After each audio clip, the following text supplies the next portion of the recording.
നമസ്കാരം. National broadcasting news ഇന്ത്യയിലേക്ക് സ്വാഗതം. അമീബിക് മസ്തിഷ്ക ജ്വരം ബാധിച്ച് ചികിത്സയിലായിരുന്ന 56-കാരി മരിച്ചു. കോഴിക്കോട് മെഡിക്കൽ കോളേജിൽ ചികിത്സയിൽ കഴിയുകയായിരുന്ന മലപ്പുറം വണ്ടൂർ സ്വദേശിനി ശോഭനയാണ് മരിച്ചത്. 2 കുട്ടികൾ ഉൾപ്പെടെ 12 പേരായിരുന്നു ചികിത്സയിലുണ്ടായിരുന്നത്. ഒരു മാസത്തിനിടെ 5 പേരാണ് അമീബിക് മസ്തിഷ്ക ജ്വരം ബാധിച്ച് മരിച്ചത്.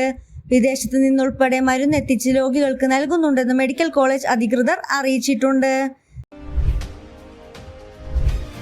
NDA MPമാർക്കുള്ള പരിശീലന പരിപാടി ദില്ലിയിൽ തുടരുന്നു. ഇന്നലെ പ്രധാനമന്ത്രി രാത്രി വരെ പങ്കെടുത്ത പരിപാടിയിൽ ഇന്നലെ എത്താതിരുന്ന MPമാരോടടക്കം ഇന്ന് പങ്കെടുക്കാൻ ആവശ്യപ്പെട്ടിട്ടുണ്ട്. കർശന നിർദ്ദേശമാണ് BJP NDA നേതൃത്വത്തിൽ നിന്ന് MPമാർക്ക് ലഭിച്ചിരിക്കുന്നത്. നാളെ ഉപരാഷ്ട്രപതി തിരഞ്ഞെടുപ്പ് നടക്കാനിരിക്കെ വലിയ പ്രാധാന്യമാണ് ഇന്നത്തെ പരിശീലന പരിപാടിക്കുള്ളത്. ഇന്നലെ പരിപാടിയിൽ പങ്കെടുക്കാതിരുന്ന കേന്ദ്ര സഹമന്ത്രി സുരേഷ് ഗോപിയെയും ദില്ലിക്ക് വിളിച്ചിരുന്നു. അദ്ദേഹവും ഇന്ന് പരിപാടിയിൽ പങ്കെടുക്കും. പോലീസ് മർദ്ദനങ്ങൾക്കെതിരെ യൂത്ത് കോൺഗ്രസ് സെക്രട്ടേറിയറ്റിലേക്ക് നടത്തിയ മാർച്ചിൽ സംഘർഷം. മാർച്ച് സെക്രട്ടേറിയറ്റിന് മുന്നിൽ പോലീസ് ബാരിക്കേഡ് വെച്ച് തടഞ്ഞു. ഇതോടെ യൂത്ത് കോൺഗ്രസ് പ്രവർത്തകർ ബാരിക്കേഡിന് മുകളിലൂടെ സെക്രട്ടേറിയറ്റിനകത്തേക്ക് കടക്കാൻ ശ്രമിച്ചു. പ്രവർത്തകരെ നിയന്ത്രിക്കാൻ പോലീസ് ജലപീരങ്കി ഉപയോഗിച്ചു. ഇതോടെ സ്ഥലത്ത് പ്രവർത്തകരും പോലീസും തമ്മിൽ സംഘർഷമുണ്ടായി.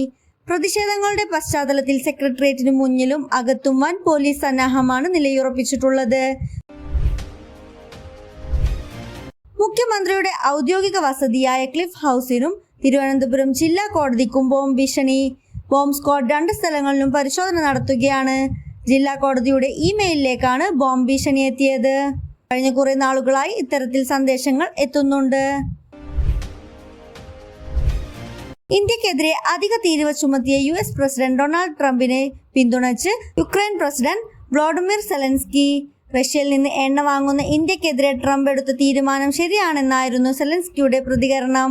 കൂടുതൽ അപ്ഡേറ്റ്സിനായി കാത്തിരിക്കുക. National broadcasting news India. നന്ദി.